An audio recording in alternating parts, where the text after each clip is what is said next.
Oh, yeah. I like those horns, baby. Yeah. AK, what is this, baby? What is this, AK? It's not my birthday. Martial arts. Oh, sorry. Sorry. You ruined it. You ruined it, AK. We practice this. Yes, apparently not enough times, but we have a UFC event tomorrow. We have a lot going on tonight, but tomorrow, UFC returns to the beautiful Apex. We go from Singapore to Austin, back to the Apex for UFC Vegas 57, and what a main event it is going to be. Two incredible lightweight up-and-comers looking to just make a stamp on this rise to the top. One of these guys, maybe both of these guys, will fight for titles at some point, in my opinion, but one of these guys will have a little bit of a head start, depending on the result of this main event between Arman Tsarukyan and Mateusz Gamrot. We have a fun co-main event as well, prospects galore that we have a lot of questions about, and we're going to get a lot of answers tomorrow in Las Vegas. Welcome to the UFC Vegas 57 live preview show here at MMAfighting.com. I am Mike Heck. We got a crew here. We got José Youngs. He'll be my partner in crime in Sin City next week for International Fight Week. And of course, the Prince of Positivity himself, the great Alexander K. Lee. AK, I want to begin with you, my best friend. Yes. I want to begin with you, my best friend. I'll let you say what you have to say, but say what you need to say. I had nothing to say. Okay. Well, hopefully you have something to say now, because I'm curious what the old AK gymnastics scale is for this card. Because while it's not star-studded of a card, if you really look at these matchups individually by themselves, there's a lot of really fun fights. There's a lot of potential for violence tomorrow at the UFC Apex in Las Vegas, Nevada. So what's the gymnastics scale for this card, especially with this main event between Tsarukyan and Gamrot up the top? 8.3.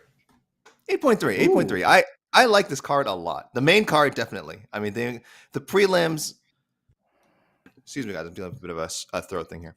The prelims are a bit of a crapshoot. But listen, the last I think couple times I've said that prelims, might be light on finishes. I think we've had so many finishes over the past 2 or 3 cards. So if I'm telling you again that it looks like we'll have competitive fights in the prelims, fights that are going to go, quality fights that are going to go to a decision, maybe bet the house on like 5 or 6 of these fights ending in finishes, because my gauge for these has been way off.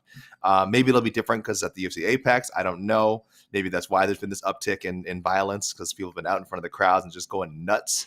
But I just don't see the prelims being, one, rife with highlights, and two, I just, some of the names on here are just not jumping out at me. But the main card is so strong. Even Alan Badeau and Josh Parisian, I'm into it. I know there's a lot of people questioning why is it on the main card, and it's like, it's heavyweights. Hopefully it'll be the fun kind of heavyweight fight and not the grueling kind. So I'm optimistic. Probably it's what's keeping this from being higher than like an 8.5, which is the 8.59 range. So I'm comfortable saying if everything goes right, 8.3 on the 8.3 in the degree of difficulty scale. Jose, I'm glad you're here. This is the kind of fight we like to have you on for these preview shows, because we got two very, very good. I guess you can call Gamrot a prospect. I know he's in his 30s, but he's also been around the block a little bit more than Tsarukyan has. But you have been as high on Mateusz Gamrot as anybody that I know. So your thoughts on this main event? And I mean, it's just such a fun fight. It's a big one for these guys at 155. Some people think maybe it's a little too early to match these two guys up, but I think the time is now, and I love this fight. I get that argument that it's too soon, because I've been in the category where both of these guys will be top 5 lightweights in the future, and obviously like a number one contender fight like title fight, this and that would obviously just be gangbusters. But I don't particularly care whether it's today or 10 years from now. I want to see these two guys fight. I'm glad it's 5 rounds. I know a lot of guys, like when they announced this fight, there wasn't a main event yet, and everyone just assumes this would be a co-main event, because while they are top 15 guys, they're ranked like 15 to 10, and we don't normally see fighters below welterweight headline cards that aren't top 10, top 5 fighters. So the fact that these two gentlemen are getting top, like a main event spot, 5-round fights, just shows. I don't know if this was the original plan for the UFC, but I'm glad this is what came out, because like you said, I've been high on Mateusz Gamrot for a long time. Like, he came in as a champ from KSW. He was just a monster. I'll die on that hill that he beat Guram on Fight Island. But that was a short notice fight for him. It wasn't his original opponent. So he obviously wasn't prepared, and I still think he won that fight. And then since then, he's been on a tear. And normally at lightweight, when you rack up a couple wins, you don't make the top 15 so quickly. He's racked up not nearly as many wins as some guys below him, and he's already in the top 15. So that just goes to show you what the ranking panel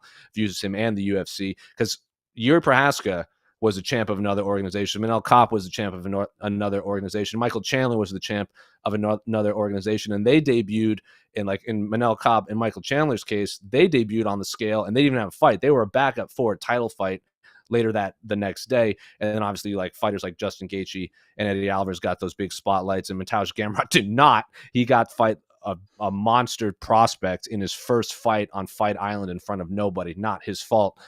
So I'm glad he's getting this top 15 fight. And Arman Tsarukyan, again, had, we talk about tough UFC debuts. He fought Islam Makhachev in Russia in his UFC debut on short notice in front of, I'm not saying a hostile crowd, because obviously they were pro Islam, but obviously he won a lot of fight fans over. Even Habib after, if you've seen the video when Arman Tsarukyan left the octagon, Habib came over and was like, you're going to be a really high level fighter in a couple of years. So this is just every definition of the word high level martial arts. I don't care if there's beef. I don't care if there's bad blood. I don't care if there's 50,000 or 70,000 KSW people watching this fight, or 100 people in the Apex. I just want to see these two lightweights fight, and I'm so ecstatic that it's 5 rounds. Yeah, and Tsarukyan was 22 years old making his UFC debut against Islam Makhachev. And yeah, dude gave Makhachev some fits. Makhachev won the fight. There was no controversy there, but man, Tsarukyan made Makhachev work for that one. What do you think of this fight, AK? Because we go from Teixeira Prohaska, then we get Kattar Emmett as a main event. And now we get this fight. We're changing pace a little bit, getting ready for International Fight Week coming up next Saturday. But I think this is a fantastic main event. I think you can make an argument that either the main or the co-main event could have headlined this card, and it would still be equally as fascinating in a lot of ways. But it feels to me just like the lightweight division is on fire right now, and one of these two guys is going to emerge. Your thoughts on the placement of the fight and just the matchup itself? And listen, I know you kind of asked me about the whole card earlier, but the UFC's on a run. We don't let it just be PR for the UFC sometimes. Of course, it's the biggest company, and when good things are happening in the UFC, it's fun to talk about. But man, they are on a run. I mean, UFC Austin was spectacular. UFC 275 was really, really good. And now, 275. And now, you have this great high quality headliner. And they're all great in their own way. I mean, again, you have the 2 title fights at 275. Of course, they're compelling, their title fights. And they were, one ended up being more compelling than people had thought. One was super hyped up from the moment Glover Teixeira, won the title. Excuse me. They want to see him fight Yuri Prohaska. The Kattar Emmett fight, 2 fan favorites, 2 guys who people knew were going to put on a great stand-up fight. 2 guys who, with the right performance, could enter the featherweight title talks. I mean, that's kind of still up in the air. I'm not sure how much, Emmett seems to think he did enough. So, there were some storylines there. And then this one, for your more casual fan, sure, you could say it's flying under the radar. It's at the UFC Apex. We're losing that live crowd kind of juice to it. But for those in the know, for the hardcores, however you want to phrase people who don't miss a UFC card, who have their finger on the pulse of who all the up and coming names are. I mean, this is just as compelling as any of those other main events, and maybe just short, because we are seeing the future here. I am with Jose. I do like to believe there's a point where you want to keep up and comers and future title challengers from fighting one another, and then there's a point where it's just like, man, you have these guys in your roster. When you have a roster this loaded, how can you keep them apart? You just want to see them. You just want to see them go at it. And these are 2 lightweights that are going to fight someday. So why not now? A loss does by no means remove either guy, from future title fight consideration. They both have strong resumes going into it. I bet they're both going to build strong resumes after this fight, no matter who wins. So I'm super, super amped about it. And again, I really cannot wait to talk about the rest of the card, as you can tell. But I will say, if we're just talking about the main event, I mean, it's as close to a 10 as you can get, I think, without having 2 guys without it being like a number 1 contenders fight or 2 legends or 2, being a title fight. It is as good as it gets. Yeah, this is just a solid fight. Betting lines right now, Tsarukyan a minus 260 favorite. The comeback on Mateusz Gamrot is plus 220. This line was up to about a minus 300 a couple of days ago, but few people jumping on the Gamrot train. I see a lot of people in the comments are jumping on the Gamrot train as well. But just looking at this, Jose, from just a high-level martial arts competition, you got Tsarukyan, who's 25, who I feel just hasn't even reached his prime yet, which is super scary. And then you have Gamrot, who's just on this nice run, who may be in the middle of his prime, or maybe perhaps he hasn't gotten to his prime yet either at 31 years of age. So what's the biggest question you have in this fight between these two guys?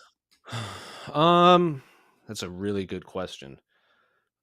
I would say, because these are obviously, I think it's safe to say that well, I'm not like, obviously Arman fought Islam in his debut, but I believe that was on short notice for him too. Like Arman maybe took that fight on short notice, if I remember correctly. So these guys have looked like they have no weaknesses the last few fights, and I really want to see, like, this is a test to show which one, when two essentially fighters that have showed no weakness clash, I want to see what happens when the other one faces some sort of adversity in there, because I think that's what really sets people up into the top 5, because you can be the man unranked and then 15-10, but once you crack that top 10 and you fight guys that, you know, you're on your back all the time, or you're getting clipped, or you're hurt all the time, like we saw with Yuri Prohaska.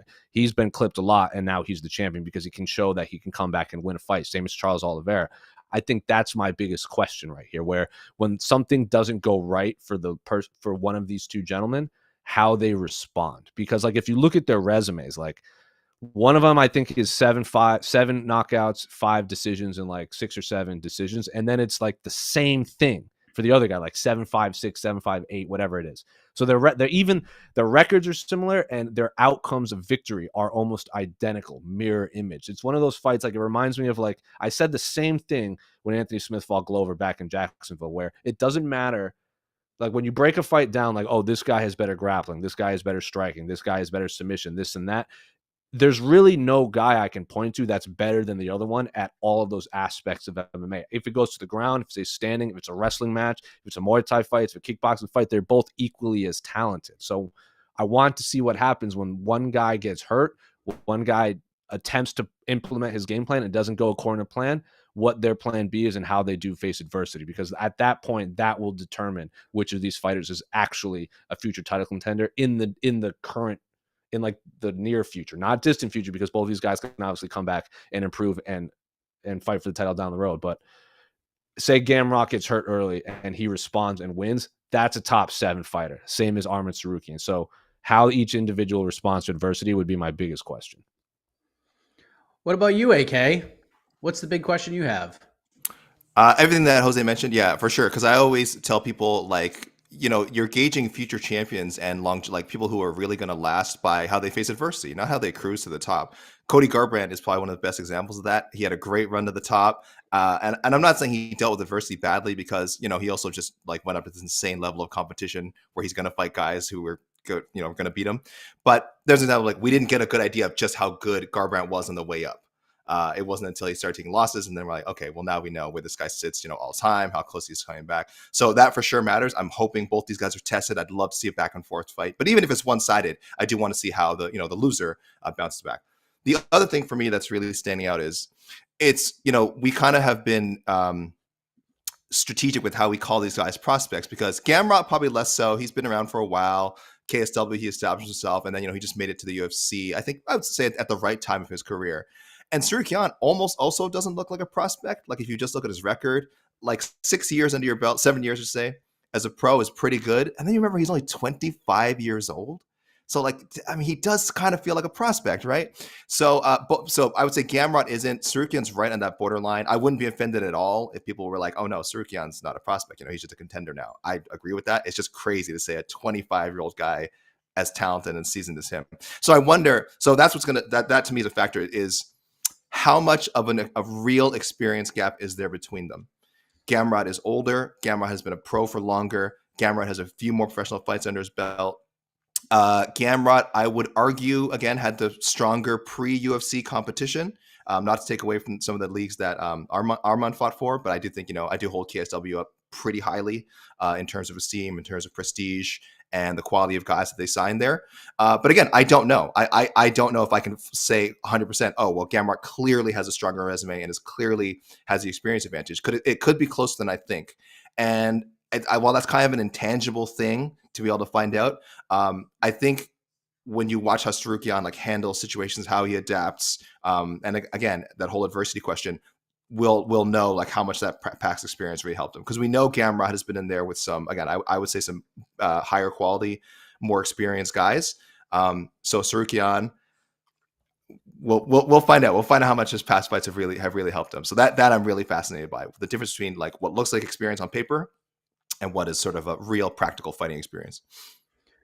Yeah, you guys said a lot of things that I would say. So I guess I'll try to take it a different direction. I guess for me, is Gamrot catching Tsarukyan at the right time because of not inexperience, but 25, Gamrot, 6 more years, not just in fighting terms. Like he doesn't have many more fights than him. He's got a little more experience in the big levels and 5-round fights, especially, but like is just overall life experience dealing with the adversity. Like Jose said, is Gamrot catching Tsarukyan at the right time, or is Gamrot just getting a whole bunch of bad luck right here, being on this nice run? There's a few veterans, guys with some names that you could easily match him up with, and it would make sense. But now you're throwing him in there with a guy where it's a hardcore fan's delight, but in the overall grand scheme of things, beating Arman Tsarukyan is cool, and it would do a lot for us. But for the casual viewer, they're just gonna be like, okay, he beat a guy named Arman Tsarukyan. So this is a huge fight. I'm curious about the timing. I'm curious just how good Tsarukyan's going to be in the spot against a guy like Gamrot. And if we're going to come out of here saying, wow, maybe Gamrot is as good as most people said he was when he was coming into the UFC, if this is just perfect timing to fight a guy like Tsarukyan before he really gets as good as he's going to, or was this just a bad luck stop for Gamrot when he's surging coming off of that really close fight, that gritty fight with Guram Kutateladze. So I'm fascinated. Let's get to some picks. Jose, Arman Tsarukyan versus Mateusz Gamrot. You going with the favorite or the dog? I can't pick this fight, man. I've said it for a long time. Mateusz Gamrot's, I was such a fan of him when he was in KSW. I remain such a massive fan. Is he better than Arman Tsarukyan? I don't know. Arman Tsarukyan has looked pretty unstoppable, and everyone I talked to when I'm on site said Arman Tsarukyan is going to be a future title challenger. They don't say the same thing about Gamrot. They say Mateusz Gamrot is really good and will be a top 5 fighter, but they don't really say future title challenger. Now, I'm not saying that's true, but I don't know. This is a 50-50 fight. I also think I'm such a fan of Mateusz Gamrot, it's just not fair to Arman Tsarukyan for me to pick this fight. I just can't. I can't pick this fight. It's like when Korean Zombie fights. It's just disrespectful to the other opponent. I think more MMA media should just admit that they're fans of fighters and they just, don't pick the fight, because I can't do that. I can't pick this fight. Arman Tsarukyan has been perfect. Gamrot is one of my favorite fighters, and he's been perfect. It's just not fair to pick this fight. So pass. AK, all you. Wow. What a soft soy boy you are. I love the fighters. I don't know what? There's this thing that you take in journalism school called journalism and ethics and integrity, and I cannot in good conscience be unbiased.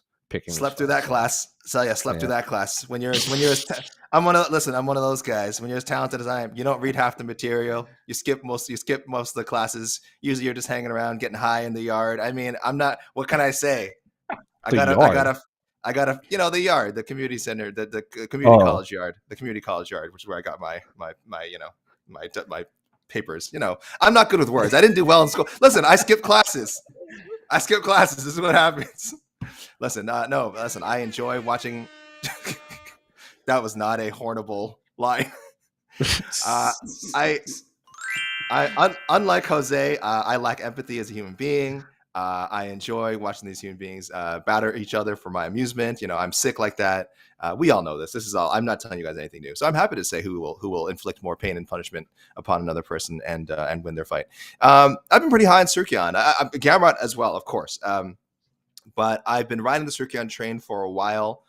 Again, before UFC, I knew he would give Islam Makhachev a fight. I think most people had heard of him, knew the same thing. Not necessarily they would beat him. And then after that, they're like, man, it's nothing but going upwards for Tsarukyan, and that's how it's been.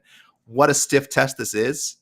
This is the number 11 lightweights in our rankings. They're actually tied for the number 11 spot, which just shows, by the way, how great the MMA fighting global rankings are. They are fighting for that number 11, probably number 10 spot, depending who wins. They might actually jump over some people in front of them. But yeah, I'm all in on Tsarukyan. It's hard to point out like stylistically to say, like, oh, well, he's going to dominate him here because Gamrot's a great grappler. He's shown he has power. So it's not like I'm saying Tsarukyan could just like dominate him with wrestling or beat him in the striking. It's going to be a good fight. It's going to be a really good fight. But I don't know. Maybe it's the speed of Tsarukyan. Maybe it's the relative youth. Not that 31 is old. But I feel comfortable picking Tsarukyan. Do not, as I always say, guys, don't bet on MMA. I don't want to hear anybody come back to me and say, oh, you picked Arman on the preview show. That's why I went with him. This is like a 51-49 pick here. Like these guys are both really, really good. But if I had to pick, which I do, I'll go with Arman Tsarukyan. Yeah, I mean, I'm going with Tsarukyan as well. It's a great test for him. Gamrot can pose problems for sure. I think the wrestling, I'm not going to say it's a stalemate. I think just offensive wrestling wise, I think Gamrot's got a slight edge, but Tsarukyan is so good defensively. He's so good defensively, especially on the wrestling. He's a great counter striker. He does things basically from a defensive position that he turns into offense so well. And I think that's just going to be such a difference in this fight. I just think he's going to be a step ahead of Gamrot. I think if we're talking about striking, I'm not saying Gamrot can't throw hands because he certainly can, but I think Tsarukyan's a better striker. And if Tsarukyan gets on top of Gamrot, he's in trouble. He's definitely in trouble. That ground and pound that this man delivers is unbelievable. So while I'm super high on both of these guys, I have Gamrot number 11 in my personal rankings. I have Tsarukyan higher than anybody in our panel.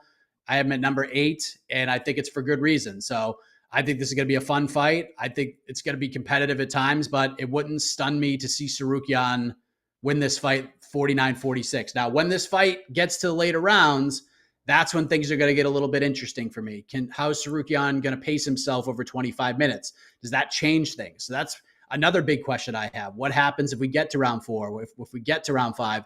And I'd be stunned if we didn't get to the championship rounds. But I still feel like Tsarukyan can get a comfortable lead, hold on, maybe win the 4th, and then have to sort of just stay in there in the 5th when Gamrot kind of knows that he has to go in there and get a finish to win the fight. But I just think in this game of inches, I think across the board, Tsarukyan just a tiny bit better than Gamrot in a lot of ways. But I think the defensive prowess that Tsarukyan brings to his fights is going to be the difference maker in this one for me. I think he's going to be able to get himself out of some jams a little bit easier and a little bit more efficiently than Gamrot will. So in this game of inches, I go with Tsarukyan to get the job done. I just think he's got more ways to win, more ways to shine. But this fight is awesome, and I can't wait to see how this goes down. Much like the co-main event, gentlemen, Neil Magny is taking on another super prospect here in Shavkat Rakhmonov. Rakhmonov has just been running over dudes, and Neil Magny is just that guy that says, try to run me over, son, and see if you could do it. And what was stunning about the face-off, AK, was that Rakhmonov was actually bigger than Neil Magny. You don't see that very often in a Neil Magny fight. When those two guys are squaring off, Rakhmonov looked bigger than Neil did. What do you think of this matchup? Is this the right sort of next step up for Rakhmonov? Because the UFC, oftentimes when you have guys like this, there's intrigue. Maybe they slow roll them. Fighting Neil Magny, this is not a slow roll at all. Is this the right test? What do you think of this co-main event?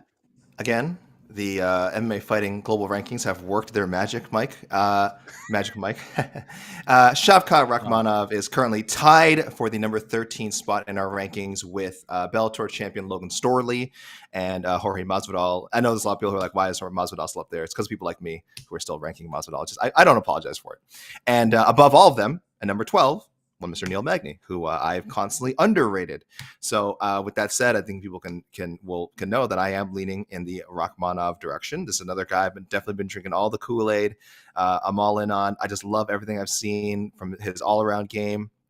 I'm probably being a little bit dazzled by the unblemished record that always kind of gets in my head personally when I'm kind of picking fights.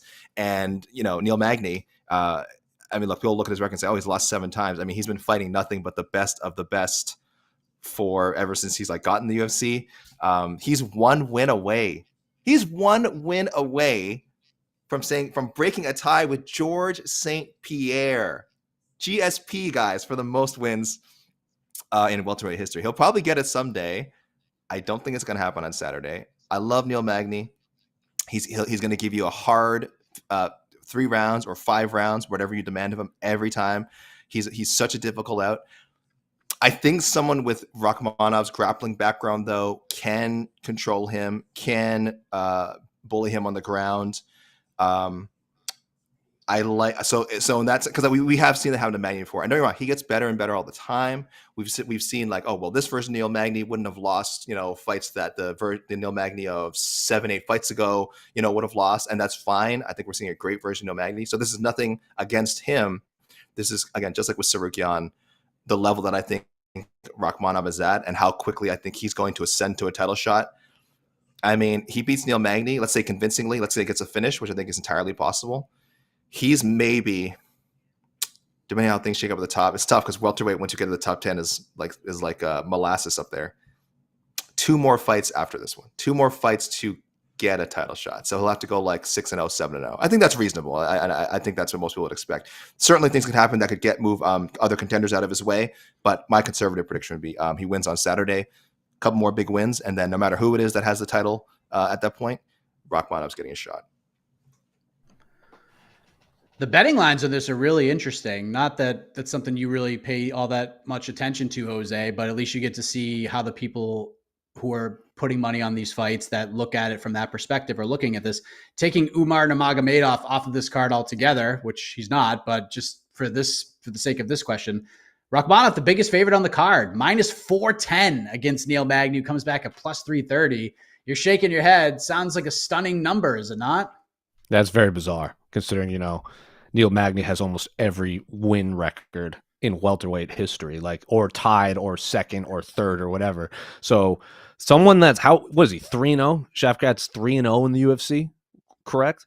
And Neil Magny has had at one point more wins in a calendar year total than Shavkat has in his UFC career. So correct. It's bizarre. Get it. It's like when Hamzat was fighting Gilbert Burns. I think Hamzat was the favorite. He was a decent favorite. So, but what outside of the wins that the total wins Neil Magny has, he has he's tied or he has the most decision wins in the history of the UFC with 13, and I think he's tied for second with most unanimous decision wins in UFC history. So this dude is not getting tired at all. And Shavkat has never even made it to the 3rd round. Now, a lot of the losses that Neil Magny has is because his opponent gets ahead early or hurts him early, and then Neil Magny just can't catch up. Neil Magny excels at putting the pace on early and just not stopping.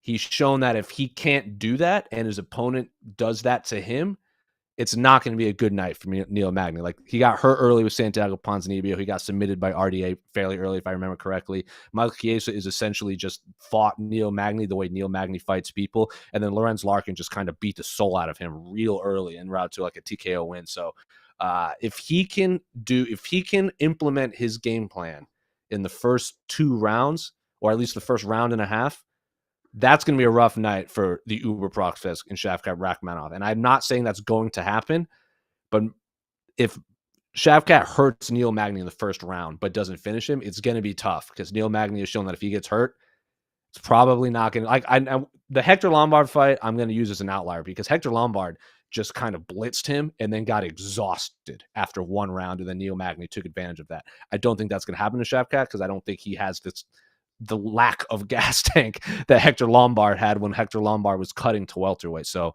this is a super fascinating fight in the sense that there's an uber prospect who doesn't make it to the 3rd round against a guy who has made it to the 3rd round more than any fighter in the history of the UFC. So I'm very, very, I even think he has the longest fight time in welterweight history. I don't think he has the most in UFC history. I still think that's Frankie Edgar. But if you look at the amount of time in the, I'm not saying overall time. I think he has like 5 total hours of fighting or something like that in UFC welterweight history. So have fun with that if you don't put him away in the first 2 rounds. But this is such a fascinating fight for me. Yeah, Rakhmonov's been to the 3rd round once, and he got a finish, but that was 4 years ago, and that was not in the UFC. That was a Battle of Nomads. So this is a whole different level, and Neil Magny is a whole different guy. But I love this fight. AK, it seems like you're leaning with Rakhmonov here, or Rakhmonov, excuse me, because I mean you painted the picture perfectly. How does he get this done? Is this a finish? This is a decision? How do you see it playing out? Jose's right. You got to kind of get to Neil Magny early. You kind of have to stop him from even getting the engine going. So I am going to go early finish. Rakhmonov, first round submission. Damn. Wow. Damn. That is I like it. Jose, your thoughts? Can you pick this one? Yeah, I could pick this one. I'm just going to pick Neil Magny just so I can be semi-different, and I kind of phoned it in the last time because like journalism integrity and all that kind of stuff. But like beat Jeff Neal, beat Max Griffin, beat Robbie Lawler in his fashion. I'm not saying Shavkat is any sort of similar style of fighters at those two, but those are all 3-round fights against pretty dangerous opponents. So I'm going to say I'm going to stick with Neil Magny to win by decision because that has happened more than any other fighter in UFC welterweight history. So I'm going to pick Neil Magny by decision. That's a good bet. I think that's I'm trying to see what the line is on that, but that's a pretty solid line. I think it's like +3 something Magny by decision. That's very bizarre. So imagine Francis Ngannou by 1st round knockout being +300. That would be very baffling. And Neil Magny by decision is just as likely an outcome pretty much. Yeah, you got to believe that Magny's going to win. +500? Yeah, I knew it was up there. +500. I think this will be the most important fight of Rakhmonov's career. No matter what happens in there, he's going to take so much away from this. I do think he's going to win. I do think he has 2 dominant rounds, like really dominant rounds, maybe a 10-8 mixed in there. But like Jose said, even though he's been in the 3rd round once before, it wasn't against Neil Magny, who is just not going to go away. He's not going to go away quietly. He's going to make him work no matter what. Even if Rakhmonov's on top trying to advance position, Magny's going to make him work. He's going to try to suck away some of that cardio a little bit.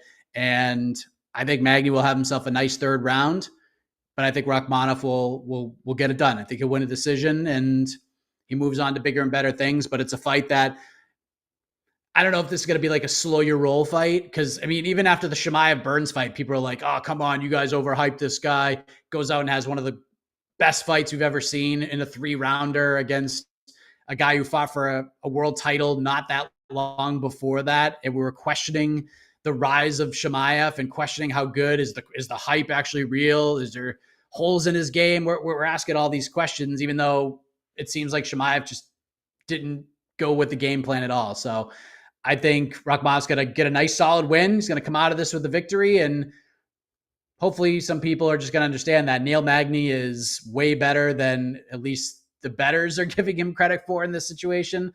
But it's going to be a fight he's going to learn a lot from. There's no doubt about that. The rest of the main card, like AK mentioned earlier, we have Josh Parisian, Alan Baudot, some heavyweights. Thiago Moises, Christos Giagos, Umar Nurmagomedov, -950 favorite over Nate Maness. That is gigantic. Talk about future title challengers, eh? Yeah. So that could be another name, another guy that's fighting for a title someday. But AK, I was going to ask which other fight outside of those 2 really stands out to you. So I'll leave you with the main card opener because I think that's where you're going here. I mean, listen, the action man's going to take care of business. I was on No Bets Bar just to follow. Again, guys, don't bet on MMA. But I it's my job. It's my job to make these shows sometimes, and I had to follow up. I was filling in for the wonderful Connor Burks last week, and for the sake of the show, I made some bets because why not? And then I had to follow up this week and say how it went. Not great, but I will say, were I theoretically betting money this week, I'm picking Chris Curtis to beat Rodolfo Vieira. I like it. I like the matchup on paper. It's obviously striker versus grappler. I think Chris Curtis, again, is one of those veteran guys who has seen it all. he'll be able to stay out of trouble against Rodolfo Vieira. If it goes to the ground for any prolonged period of time, I mean, he's toast. This goes for anyone, not just Chris Curtis. Even taking into account, that Vieira is kind of a not one, I don't want to say one round, like he needs one round because he did get a late finish in his most recent fight, but certainly he learned his lesson in the Anthony Hernandez fight about just leaving it all in there in the first round. So I do think that Chris Curtis is just, Mike, I'm loath to say it, he's a little bit better at mixing the martial arts. I think he will draw Rodolfo Vieira into a mixed martial arts contest. Vieira just super strong guy, powerful guy. His striking is just nowhere near where Chris Curtis's is. And again, why would it be? He doesn't have the amount of, in cage, that kind of fighting experience that Chris Curtis has. So listen, if you're confident that Vieira is going to get this to the ground, I'm sure a lot of people are. I'm sure Vieira by submission is a very, has very good odds for it. I just don't think Chris Curtis is going to fall into that trap. He's been submitted, I think, one time in his entire career. Has he ever faced a grappler the level of like a pure BJJ artist, the level of Rodolfo Vieira? Probably not. Very few men have. But even taking that into account, maybe he gets into a few trouble spots. I think he survives. I don't think he gets submitted. I don't think Vieira can win a decision. So I have to go either Curtis by decision or Curtis by knockout. I think Chris Curtis is going to knock him out. Vieira by submission is plus 175 if you want to maybe hedge that bet. I don't know. I mean, if Chris Curtis did get submitted in his career, it was like really early on because there's two of his losses. It doesn't say the actual result, but he doesn't get finished. Like Ray Cooper finished him, but we also have to remember that Chris Curtis had retired. Like he was done with MMA after he lost to Magomed Karamov, and Magomed Karamov's supposed to fight Ray Cooper. Chris Curtis is eating his post-retirement meal, and they're like, hey, you want to come back in and fight Ray Cooper? And then he got knocked out. Other than that, this dude is so durable and he's so tough. It's so hard to put this guy away. So I do agree with you. I think Chris Curtis is a very good bet in this spot. I think there's a lot of value there because, I mean, listen, Vieira is great on the ground, but if Curtis could just get out of the first 5 minutes and not get stopped, he's got a very good chance to win the fight. But it's a compelling matchup nonetheless. Jose, what stands out to you? A few prelim fights. There's a lot of fighters, I want to say, that stand out. Like obviously Carlos Ulberg, one of the main training partners of Israel Adesanya down at City Kickboxing. I don't know why they didn't just hold him for another week so that, they could be all fight on the same card. But that international fight was probably just stacked enough that they just didn't have room for him. So fighting a week before so they can still at least peak similarly is probably a great thing. Carlos Ulberg, he didn't debut that great against Kenny Njoku. I think that was when he got KO'd, right? When he just didn't move his head at all. And then Kennedy just kind of just jabbed him to death and just knocked him dead. And then his last fight against Fabio Charant left a lot to be desired. So I want to see if he changes up the game plan at all, or he just goes out there and, looks for the W, which you always should in the UFC. And then there's obviously, I have to shout out Brian Keller. He's one of the OG, Crystal Crew members, former co-host of the A-Side. He's fighting. I don't know why he's not on the Long Island card, considering he's one of the few fighters on the UFC rostered from Long Island. But he seems down to clown whenever against anybody. Mario Bautista is a very dangerous opponent. It's that bantamweight, right? Keller's done messing around at featherweight now. I know he's lost to Umar Nurmagomedov last fight, but who hasn't when they fight Umar Nurmagomedov? So I'm curious to see how he bounces back against very dangerous young Mario Bautista. And then I am very interested in the JP Bays Cody Durden fight. JP basically lives in the gym at Extreme Couture. He's actually in pretty incredible high-level wrestling. Cody Durden is like a multi-state champion, high school champion, or his team won a lot of state championships wherever he was from, and then I think he had like 100-something wins and like X amount of like very few losses in high school before he had to switch to MMA because he had a kid. So I'm very curious about that flyweight fight because the loser probably won't stick around in the UFC depending on how they lose. JP, I know she used to be married to Cheyenne Bays, and if you asked a lot of people at the time who had the brighter future coming into the UFC, a lot of people said JP. That obviously had his last few fights that he's lost. He's 0-2 in the UFC since winning the Contender Series. Isn't indicative of that. I think he's much more talented than his record shows. So I'm obviously very excited for that flyweight fight. Cody Durden's obviously coming off the loss to Muhammad Mahayev, who hasn't lost to that kid. A lot of people kind of paint him as a future title contender, if not just future champion outright. So I want to see how these two flyweights rebound from pretty devastating losses, and if they will continue on in the UFC after Saturday night. Yeah, that fight's going to be absolutely chaotic. JP's been in there with Bruno Silva, like flyweight Bruno Silva, who could absolutely crack.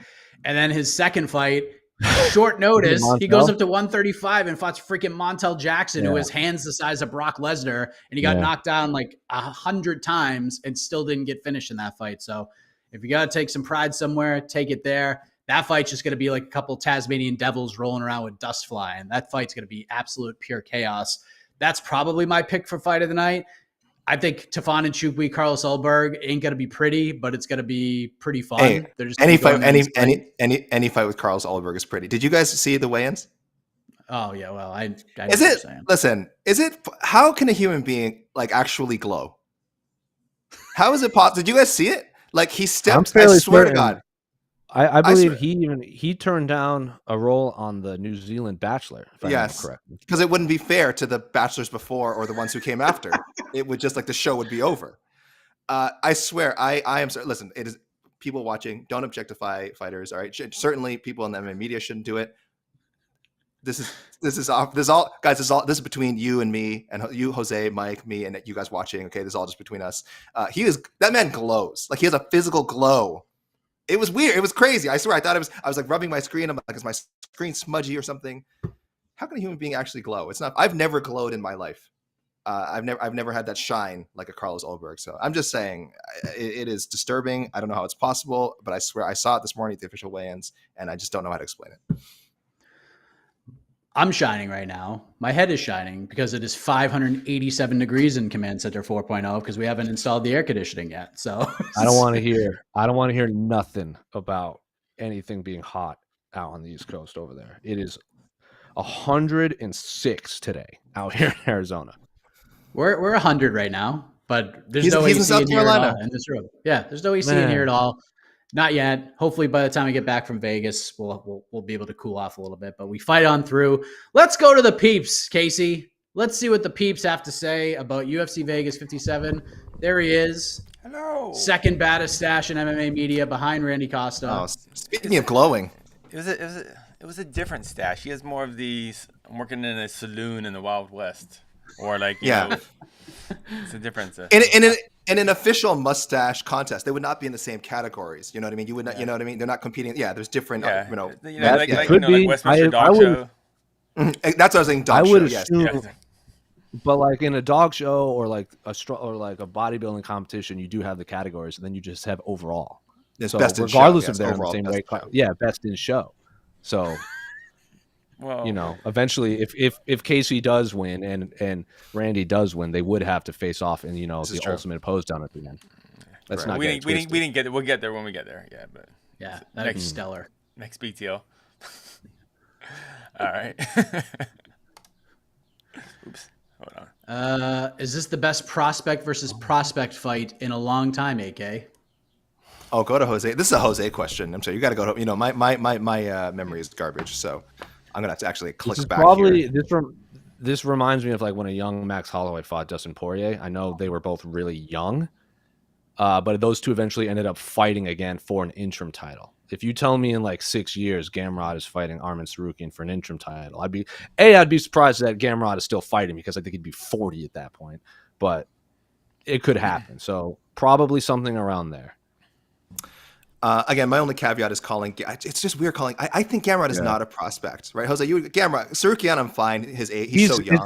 Gamrot is not a prospect. People in the UFC, and like when they're new to the UFC, people label people like Yuri Prohaska was not a prospect. Manel Kape was not a prospect. Like, those guys. Michael Chandler was not a prospect. So if you want to call him a prospect just because you don't know who he is, so be it. But I don't consider either of these gentlemen. Once you're in the top 15, I don't consider you a prospect anymore because you're there. Is this the best? Okay, is this the best up-and-comer versus up-and-comer fight? Thank you. I prefer up-and-comer, which usually gets a lot of giggles from the MMA community, unfortunately, but I do think it's the more accurate term. John Jones versus undefeated Ryan Bader is a good one. When pre-champion John Jones fought undefeated Ryan Bader on that card, that was another – because Ryan Bader was still kind of he won the Ultimate Fighter, and he was rattling off a bunch of wins. He hadn't lost yet, and then John Jones just made him look like there were levels to this stuff. So, Mhm. and after that win, John was like, they were like, "You want to fight for the title next?" And he was like, "Yup." Yeah, because Bader was like a good prospect, but John Jones was like super duper prospect at that time. Yeah. So but I know what you're saying. I would Bader Jones is a good one. That's a good one.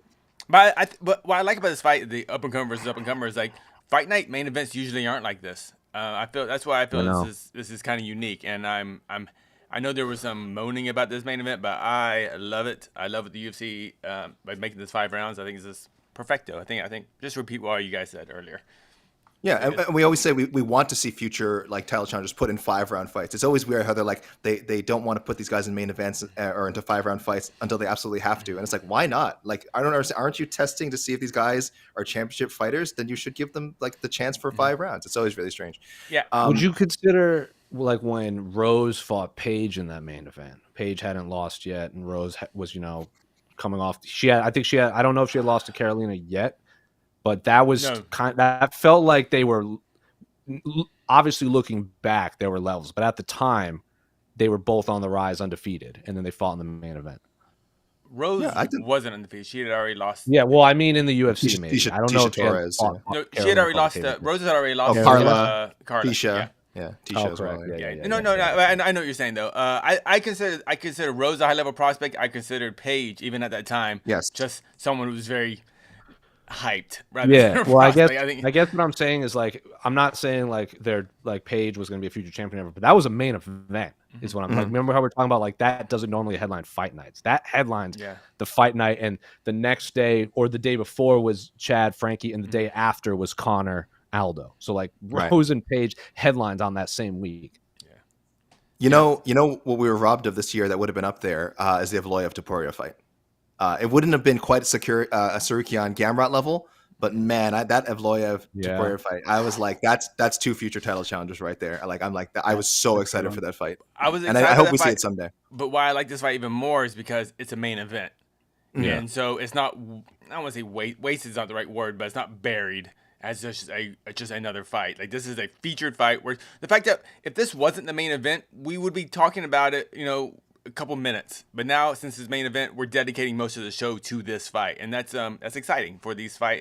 But I'm just happy the UFC had enough faith in these 2 fighters to do this because you're right, the fans don't know who these guys are, the casuals don't know who they are, but that's why you have main events. That's what fight nights are for. So this is why this is kind of awesome.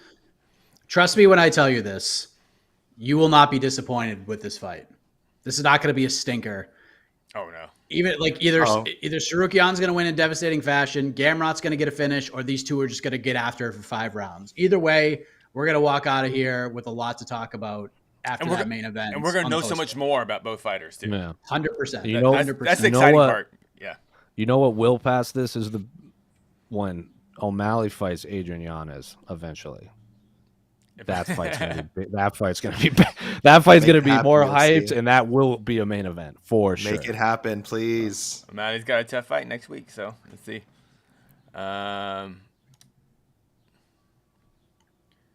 Is Tsarukyan the best win on it? That's a great question. Oh, wow.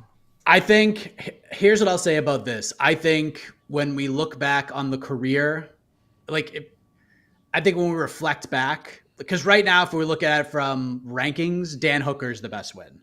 Just because of how he did it, where Hooker was ranked at the time. Just went out there and ran him over, got a submission. But I think that win is going to age better than maybe any win on his resume outside of if he wins the title. Honestly, I think this will be the one that ages the best for him, if that makes sense. I think the loss ages great for Tsarukyan too. The fact that he went 100%. To a decision, it's both ways. Yeah. Yes. The answer is yes. I think that he is the best win. Yeah. I great question, but I just look at his resume. Yes. Is more of a comment.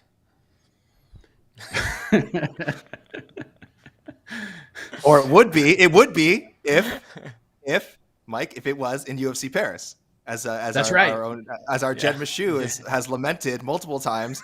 Why do we not have the Parisian versus the Frenchman at UFC Paris? What happened here? We could have held this off for 2 months. Just run it back again, no matter the result. Just do it Yes, again. yes, definitely. It's a big one. Both guys need to win badly. They're probably both fighting for their jobs. And yeah, hopefully it's a fun, exciting fight that doesn't last more than 7.5 minutes, and we should be good. It's a fine fight. The placement in the card is just weird. This should be Umar and Nate Maness spot. That should be it, but whatever. Who on the prelims could have taken this spot? There's probably a few good options, right? Umar. Basically. Oh, you said Umar and Main. Oh, that's right. Oh wait. Umar is on the main card, I think. Yeah, he's on the main card. No. But He is? Whatever. Yes, how many fights are on the main? I mean, I'm going by Tapology's order. It's I'm six. not sure that's the correct order. It's 6 and 6. All right. So Umar should be on the main card. But yeah, I'm trying to think what else could you put on instead of the heavyweight fight. I mean, even the glowing Carlos Albert. No, that fight's probably pretty ugly. Maybe don't do that. Let's talk about this gentleman now a little bit. Not Drill House, but Magny is in gatekeeper exile. No way he makes a title run from here. I mean, I don't know if I like gatekeeper X. I mean, he's kind of that, I guess. Like, not in a. We need to find a more respectful term. He's made himself that because he doesn't say no. because he takes fights like this. Yeah, he's the I litmus. want He's the Hamzat. ultimate litmus. I want Shavkat. Yeah, it happens. Yeah. Like, it's not a bad, like, at the end of the day, you can't, like, wins and losses matter in the UFC. You win 12 fights in a row, you're probably going to get a top 5 guy. That's happened to Neil Magny. He's just run into, RDA and Santiago and this and that. He can't get over that top 5 hump. But he's a gatekeeper because he takes fights no one else wants. Yeah. And he's a gatekeeper because the guys like racist. Shavkat have to win fights like this for us to go, for the fans to go, okay, this guy is legit top 10 guy. Now if Shavkat wins, especially impressively tomorrow night, then basically Shavkat versus anyone in the top 10 is kind of fair game, honestly. Yeah. And that's why. Dude, this guy, Magny's won 5 out of 6 heading into this fight. Mm-hmm. And a pretty good crop of dudes. Li Jingliang, Anthony Rocco Martin, Robbie Lawler, which may not age as well, but we still love Robbie. That Leach win was after 2 years, and he beat the hell out of Leach. And if you look at Leach's like everyone remembers like Leach like losing to Hamzat, but like if you look at when he fought Neil Magny, he was on like a 4 or 5 fight win streak with a handful of TKO wins. So that fight at the time was uber impressive. And then Max Griffin was rolling too, and that was a good win. Yeah. Again, that's another litmus test for Max Griffin to see if he could be the guy, could be a player in the division. So, yeah, I mean, it's not a bad spot to be in, but I mean, and then like Court McGee is probably like the next level back for litmus test. Like before you get to the Neil Magny, like if you think you could be a top 15 guy, you beat Court McGee. But if you think you could be a top 10 guy, you have to beat Neil Magny. Mm-hmm. So, yeah, there's a couple of those guys in this division. Yeah. And by the way, I want to say it's a different question between will he make a title run and can he get a title shot? I don't think he ever makes an earnest title run, like rattling off like 4 or 5 straight wins and like earning a title shot. But him always being in that sphere, I would never rule out him somehow being the option because certain guys fell through and he just like falls into a title shot. I could really see that happening someday. You never say never in MMA, and Magny has the resume where Dana White would be very comfortable throwing him in as a replacement opponent on short notice for a title shot. Yeah. Now, Mike, you mentioned earlier that you said, maybe I was wrong, but you said that you believe this is a must-win for Shavkat, or like you think this is super important. What did you say? You said something like, I think he's going to take a lot away from this fight. Either way, most important fight of his career. Most important fight of his career. What about Magny? How important is this for Magny? Is this because I can't find the comment? Someone said, "Is Magny just playing up house money here?" Kind of one of those things. Like he's just kind of brought in. Just you think so? A little bit. I think there's some truth to that. I think if we're talking about pressure versus pressure, I think all the pressure's on Rakhmonov here. You get this spot, you wanted it. Be careful what you ask for. You're the second biggest favorite on the card against a veteran who is on the precipice of breaking records, the record of freaking Georges St-Pierre. You have to think all the pressure's on Rakhmonov. Not saying that if he loses to Neil, he can't make his way back up. And in a division like this, which is such a slow build to get up to the title shot, The UFC's given this guy a push. They gave it to Chimaev, not as hard with Rakhmonov, but they're giving this guy a chance. They're giving him the promotional push. 3 fights in, he's fighting Neil Magny on a co-main event. It's a big deal. And he doesn't seem rattled by it at all, which that face-off was just go watch Rakhmonov at that face-off. It's like he smirks at him like he knows something bad's going to happen. Yeah, sorry, here's a comment. I found it from Mr. Boza. Yeah, I think there's a little bit of truth to that. I don't think it's 100% like I can just go in there loosey-goosey and whatever happens and I'm fine. But I think there's some pressure on him because I'm sure just within himself, he wants to win. Yeah, I think it's more of a pressure, like more of a personal pride for Neil Magny because we're the fans and kind of all of us are saying he's this high level gatekeeper. But I think from Neil Magny, he wants to go, no, I can win that belt. I can beat Chimaev. I can fight for that belt. And right now we don't see Neil Magny that way. But that's why I don't believe this is not a house money fight for Neil Magny. I think that for him to really convince himself that he is one of the best in the world and can fight for that title, he has to look good Saturday night too. So that's why I don't really buy into this house money thing. But I understand what people are saying. I don't think, and I mean, what I mean by that is like, I don't think a loss, unless he just gets run over, like he just gets trucked in like a minute tomorrow. I think people are expecting him to lose. Look at the betting lines. It's ridiculous. Yeah. Seeing Neil Magny as a plus 330 underdog heading into a fight with a guy with only 3 UFC fights. But if he's competitive, I think he'll be okay with that. And most people are expecting him to lose this fight. So in that sense, a loss doesn't hurt him that much because people are already expecting it. And a win is cool and it gives him a little bit of a rub, but I don't think it does. I don't think it bumps him up like 5 spots in the rankings or anything. You know what I mean? No, just kind of keeps him where he's at. No, but I think notoriety wise, and yeah, I know what you're saying. Yeah. Yeah. Cool. Where is that? Take a couple more. Take a more. Umar Nurmagomedov seems to be the biggest favorite of the whole card tomorrow at minus 1,000. Is that correct? I found that. Yeah, he's according to DraftKings, he is the biggest favorite on the card by a lot. As we started the show, he was minus 950. A couple bets, I guess, on Nate Maness. Now it's down to minus 900, where it's been most of the week. Come back on Nate Maness plus 500. I actually think these betting, no disrespect to Nate, I actually think this betting line could be a little wider, honestly. I just think what Nate doesn't do well, Umar does incredibly well. The Johnny Munoz fight, I can't get that fight out of my brain. I just can't. How easy Munoz is able to take Maness's back over and over again in that fight. And I think Maness got the split decision there in a fight that could have gone either way. Munoz is a good grappler, but if Umar gets your back, you're done. Like, I don't care who you are. I don't care how good your defense is. If he takes your back, you're done. And I think he's got 3 rear naked choke finishes in a row. Brian Kelleher being one of those. 4 out of his last 5 wins are rear naked choke. If he takes Nate's back, this fight's done. And yeah, I feel pretty confident that he will be able to take Nate's back. Now, maybe Nate comes out and just has to realize, like, hey, I just can't get taken down. If I stay on the feet, I got a chance.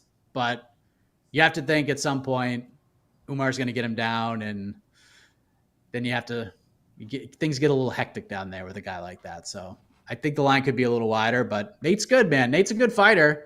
Just what Umar excels at, Nate is not great at. Nate Maness, cheat.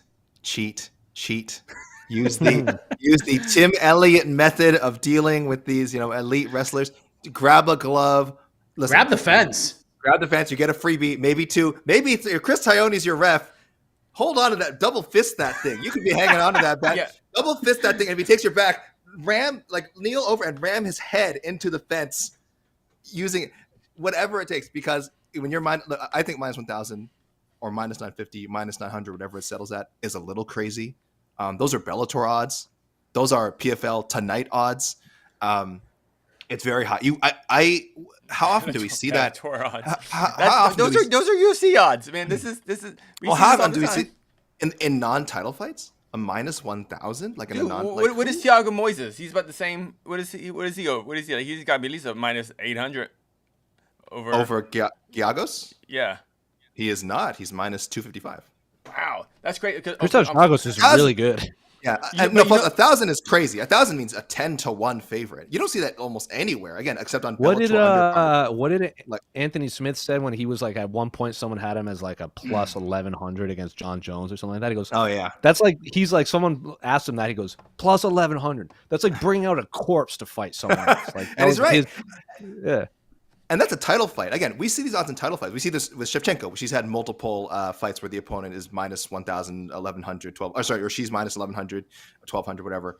Non-title fights in the UFC. I think this is pretty rare. People in the comments, go ahead, shout out whatever I'm forgetting. I'm sure I'm forgetting a ton of things that are close, but I'm very sure in the UFC, it's very, very rare. And again, it shouldn't matter whether it's in the UFC or another promotion. A quote unquote mismatch is a mismatch, but Nate Maness is really good, undefeated in the UFC as well. So the odds seem a little crazy to me. Are you picking But him? Mike's, God no. But Mike's, that's what I'm saying. Because Mike's breakdown makes sense. Is that the route that Mike is kind of saying is going to play out in? I think that's what we're all seeing. I think as soon as we saw this matchup made on paper, we all kind of saw it going that way. So, but MMA is crazy. I think I think only in rare circumstances should someone be again minus 1,000 or greater than minus 800. Like that's like discounting so many things that can happen in MMA. Random injuries, guys getting a lucky punch. Again, Nate Maness cheating his ass off as he should to try and get whatever advantage he can as a plus 650 underdog in this case.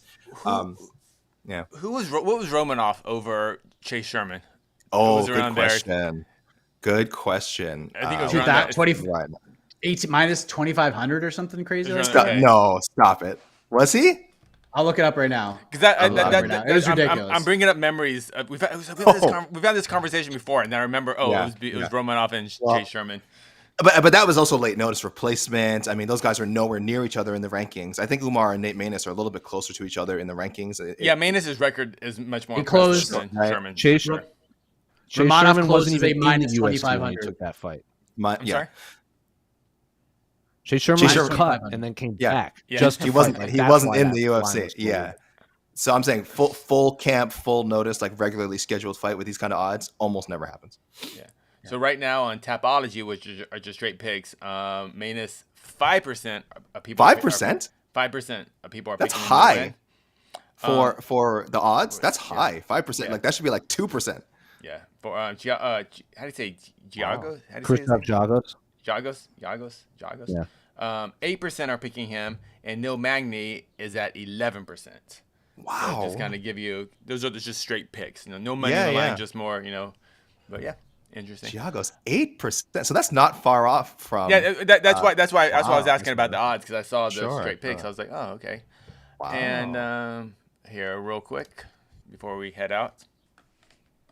I saw that. Wow. Hold him to All it. right, Forrest. All right, Forrest Daniels. Forrest, this guy has the most wins. He could have the most wins in UFC welterweight history, man. I mean, I'm picking against him. I'm always disrespecting Neil Magny, but holy crap, I would never make any sort of wager or bet on this fight, like as confident as I am in Rakhmonov. Well, Then again, maybe this is a normal Saturday night for him, so maybe we're the suckers for taking this bet. Well, he wrote that 10 times for every fighter, actually. So yeah, Yeah, if JP buys wins, I'm running around naked. No. he just wants to break out. This guy just wants to break out. he lives in a nudist colony, so I had a poll. Yeah, I had a what was the oh, poll? okay. Just who's going to win the main event? Pretty strong Tsarukyan support. 64%. 64% Tsarukyan. So Interesting. On Tapology, it is 73% are picking. okay. So about around the That's- same that's range. a- yeah. that's Okay. a line. All right. It's online. So there's But- a lot of confidence. Yeah, and one last thing, just to leave on a bit of positivity for everyone. Just a shout out to the whole MMA fighting crew, the variety of shows and analysis has been awesome as of late. Thank you. And thank you, Tiffany. And thank you to all of you who have joined us along this ride. And there will be lots of content coming your way over the next several days between, of course, we got 3 events tonight. So follow MMAfighting.com for Bellator, BKFC, PFL, UFC Vegas 57 tomorrow. People's pre-fight show 6:30 Eastern tomorrow because we got a late one tomorrow. 7 p.m. prelims, 10 p.m. main card. AK and I will be back on Sunday for on to the next one. Sit down Ariel's again. back on Monday for the MMA hour, and then Jose and I are off to Vegas on Tuesday, and we're gonna have some fun. So until then, everybody, for AK and his heart, Casey, Is it a heart? Jose, Am I making like a I am peach Mike or Heck. something? It I doesn't don't, look right. I don't know what that is, AK. It's supposed to be a heart. It's like Yamasaki does it all the time. Yeah, okay. That's why he's not a referee in the UFC anymore. Good night, everybody.